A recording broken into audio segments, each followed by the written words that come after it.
विभाग को अपने जूते के नोक पर चला रहा है। मजाल नहीं, एक भी अधिकारी उसके मर्जी के खिलाफ एक्शन करे।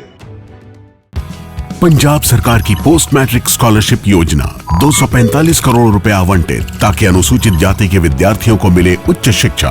अगर मुझे ये स्कॉलरशिप ना मिलती तो शायद मैं अपनी पढ़ाई जारी न रख पाती। 2,31,000 विद्यार्थी पंजीकृत, 92 करोड़ की रकम दी जा चुकी। मैं AI and ML हमेशा से पढ़ना चाहता था। अगर स्कॉलरशिप नहीं होती तो मैं कभी भी एडमिशन नहीं ले पाता ऐसे कोर्स में। मुख्यमंत्री भगवंत सिंह मान की कोशिशों से पंजाब बन रहा है रंगला पंजाब। आरजेडी के प्रवक्ता शक्ति सिंह यादव ने एक बार फिर प्रशांत किशोर पर हमला बोला है। यादव ने पीके के वैनिटी वैन को लेकर तंज कसा है। यादव ने कहा कि पीके की हरकतों से गांधी जी की आत्मा भी दुखी होगी। उन्होंने कहा कि कलेक्टर छात्रों को थप्पड़ मारते हैं लेकिन कोई कार्रवाई नहीं होती। यादव ने कहा कि इन मुद्दों पर मुख्यमंत्री नीतीश कुमार की चुप्पी पर सवाल खड़े हो रहे हैं। यादव ने कहा कि अब तो रिटायर अधिकारी बिहार को चला रहे हैं।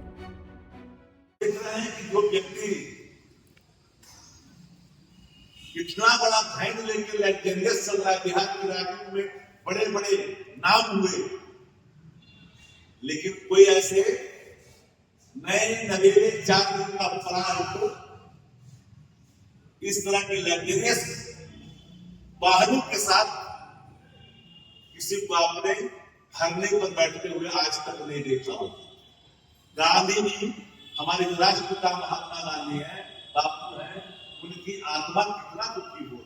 आजादी हमने जो ली थी इस दिन के लिए नहीं, शर्त देशियों के लिए नहीं, जो हमारे मूर्ति के बगल में बैठ करके मेरा उपहास लगाया। लेकिन सवाल शासन पर है। शासन की भूमिका पूरे तौर पर साफ दिखा गया है। संरक्षण का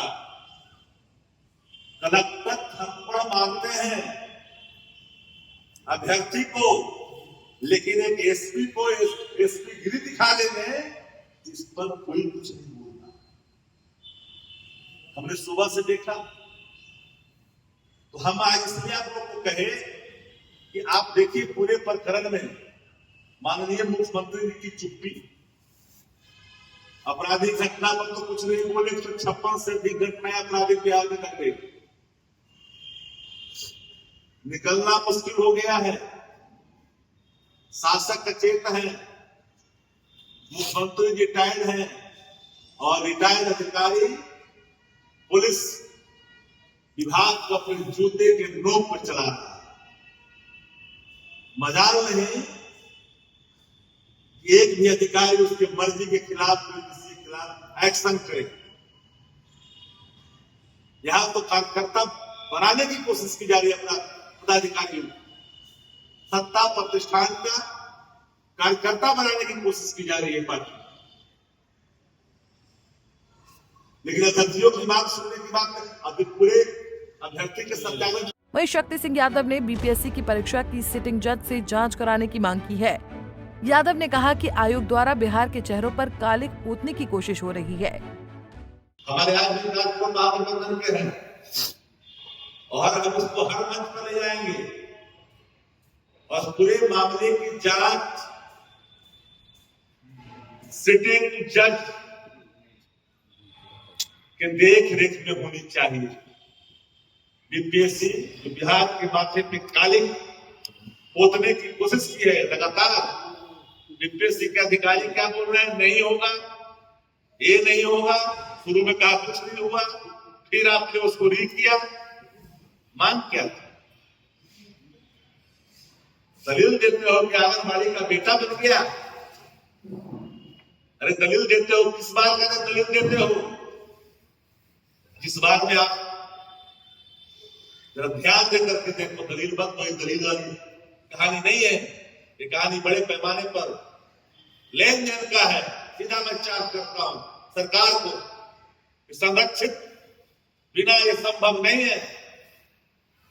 आपराधिक मामले पर चुप्पी साधते हो।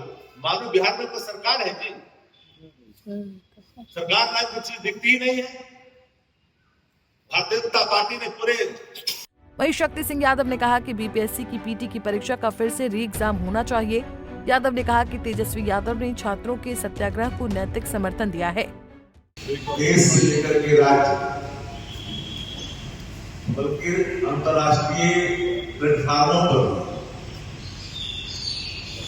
बीपीएससी अभ्यर्थी का मुद्दा लगातार उठ रहा है। ये अभ्यर्थी की मांग री एग्जाम हुआ नहीं।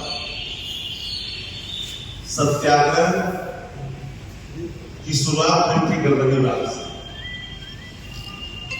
कोई सूद नहीं ले रहा था। अभ्यर्थियों की मांग पर नेता प्रतिपक्ष आदरणीय तेजस्वी यादव जी पहुंचे थे। आप सब इस बात को जानते हैं और नैतिक समर्थन दिया था कि अभ्यर्थियों की मांग जायज है, एग्जाम होनी चाहिए। प्रथम दृष्टया साफ दिख रहा था कि बड़े पैमाने पर धांधली हुई। वहीं यादव ने बीपीएससी के द्वारा कोचिंग संस्थानों के टीचरों को बुलाने पर सवाल उठाया है। उन्होंने कहा कि अगर सीबीआई या न्यायिक जांच हो तो बीपीएससी के अध्यक्ष सलाखों के पीछे रहेंगे। बाद में स्वीकार भी किया बीपीएससी ने और एक परीक्षा केंद्र को रद्द किया। पूरे मामले में बीपीएससी की नहीं, कोचिंग संस्थान से लेकर के बीपीएससी इंक्लूडिंग प्रशांत पांडे को अलग नहीं रख सकते। कोचिंग संस्थानों को किस आधार पर बीपीएससी ने बुलाया और बुला करके बात किया। जब री एग्जाम की बात कर रहे थे अभ्यर्थी, तो नॉर्मलाइजेशन की ओर ध्यान को भटकाने में कोचिंग माफियाओं की बड़ी भूमिका रही। बस पूरे गठजोड़ में एक बड़े पैमाने पर खेल हुआ है। अगर तफ्सीस हो, इसकी सीबीआई जांच हो,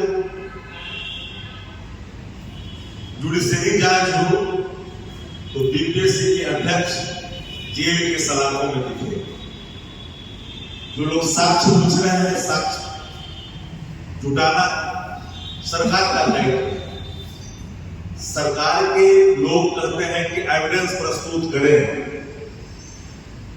फिर गवर्नमेंट का क्या करेगा? जब जनता ही इन्वेस्टिगेशन रिपोर्ट आपको सबमिट करेगा तब कार्रवाई करेंगे। आरजेडी के कर्ता धर्ता बहुत बड़ी रणनीतिक भूल कर रहे हैं।